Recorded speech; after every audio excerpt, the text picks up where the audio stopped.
Hi, you are on the Revenge Eddie channel. I never imagined that at 41 years old, I would be writing something like this. For most of my life, I believed my identity was tied to what I built, to what I could point at and say, "This stands because of me. I'm an engineer." Or I was. And yet, when I look back now, all I see is that my calculations, my compromises, and my arrogance destroyed more than I ever created. I grew up in a small industrial city. My father was a mason, not an engineer, not a foreman, just a man with hands cracked from work, who laid bricks as if every one of them mattered. I used to walk with him down the streets, and he'd stop and point. "See that house? I laid the walls there. People will eat dinner, argue, raise children, and fall asleep under a roof I helped build." He didn't need anyone's recognition. His pride came from permanence, something that stayed after he was gone. That idea stuck to me. When I was 15, I decided I'd become an engineer. Bigger visions, larger projects, more enduring marks. I worked hard enough to get into a technical university, not top of my class, but diligent, always better with applied problems than with theory. After graduation, I found myself in a local construction company. We didn't build skyscrapers or airports. Mostly schools, hospitals, the occasional bridge repair. Small contracts. Modest salaries.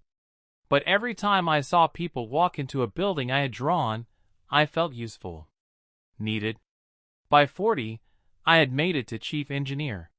Respectable enough in a town where everyone knows each other.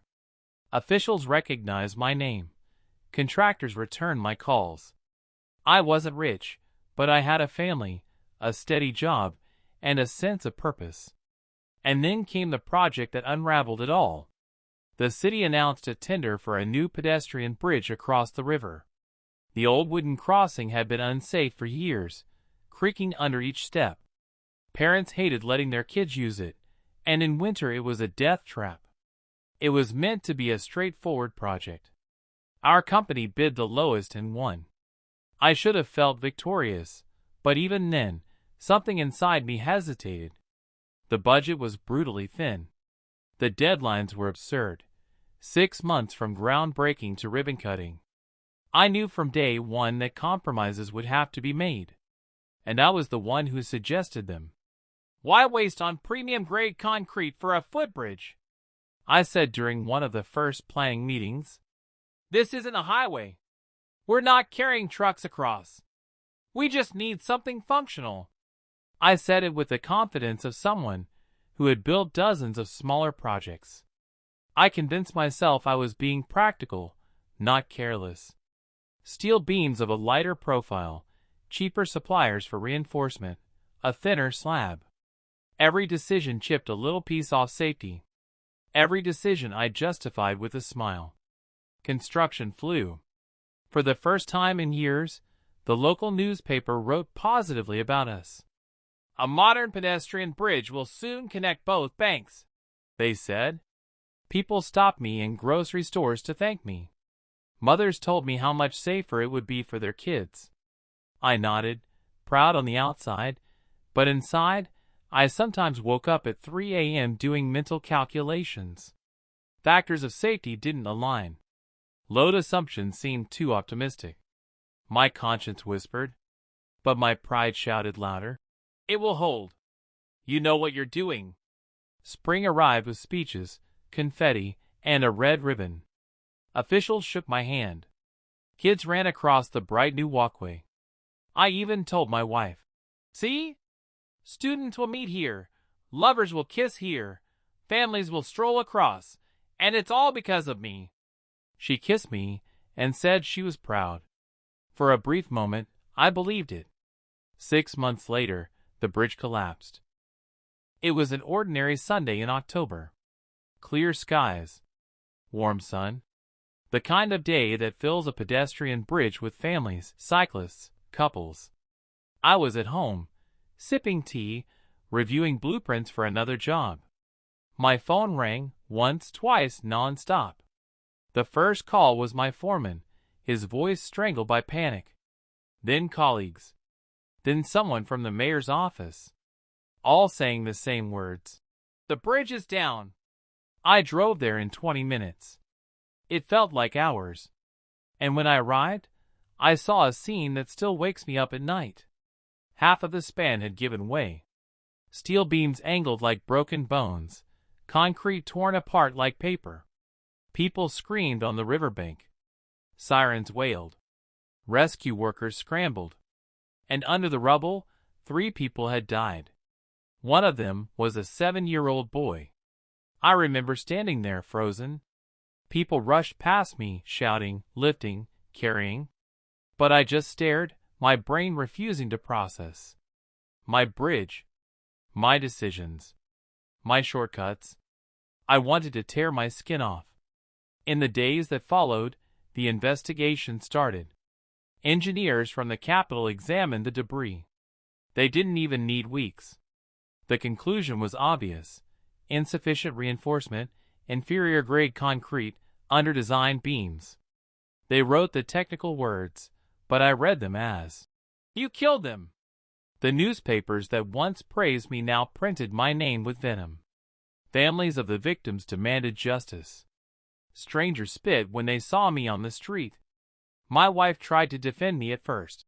"He's not a murderer, he made mistakes." But what comfort is that to a mother who buried her child? Court hearings dragged on. My company distanced itself, claiming I alone was responsible for the material choices. In truth, everyone knew we had all agreed, but I was the one who signed the final drawings. That signature weighed more than steel. I was sentenced. Not for murder, the lawyers argued it down, but for negligence causing death. 3 years in prison. A small number on paper, an eternity inside. Prison is not just walls and bars. It's silence. It's your own mind screaming at you in the dark. I replayed every meeting, every time I brushed off doubts, every smile I gave to hide my fear. I saw that boy's face, though I had never met him. I heard his mother screaming on the riverbank. When I got out, the city had moved on. A new bridge stood where mine had collapsed, sturdier, designed by someone else. Nobody wanted me back in engineering. My license was gone. Friends had vanished. My marriage was a corpse by then. My wife filed for divorce after the trial. She couldn't carry the shame anymore. I didn't blame her. Now I live alone in a rented apartment. I work part-time at a warehouse, lifting boxes. No calculations, no drawings, no decisions that affect lives. Just sweat and silence. Some nights, when I close my eyes, I still hear the groan of steel giving way, the roar of concrete splitting, the screams that followed. People sometimes tell me, "You've served your time, you should forgive yourself." But how can I? Forgiveness doesn't bring back the dead. My father used to point at houses he built with pride. I point at nothing, because nothing I made deserves pride.